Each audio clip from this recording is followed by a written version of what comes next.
So here is the qualification for protection. Section 10(1), the author or any author in the case of joint authorship is qualified person at the time the work is done. Section 10(a)(a), anyone who is citizen or permanent resident in Malaysia. And Section 10(a)(b), a body corporate established in Malaysia and constituted with the legal personality under the law of Malaysia. There is two types of copyright infringement. The first one is primary infringement, which is involve a direct infringement by the defendant. It's determined whether the defendant himself and without permission reproduce, perform, display the copyright holder's work.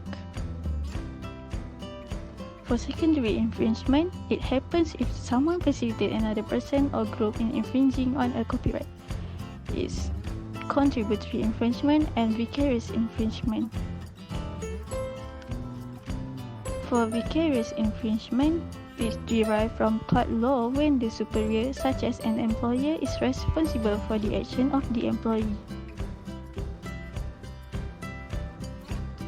And for contributory infringement, it's where a party intentionally induce or encourage primary infringement and fails to exercise their ability to stop the primary infringement. This is the remedies for infringements.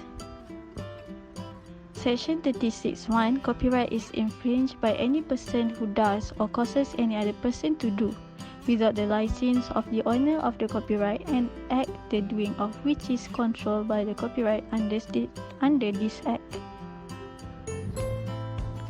Section 36(2), copyright is infringed by any person who, without the consent or license of the owner of the copyright, import an article into Malaysia for the purpose of A. Selling, letting for hire, or by way of trade, offering or exposing for sale or hire the article.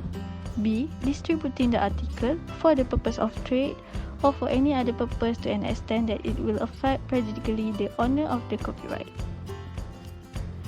And the last one is by way of threat, exhibiting the article in public where he knows and ought reasonably to know that the making of the article was carried out without the consent or license of the owner of the copyright.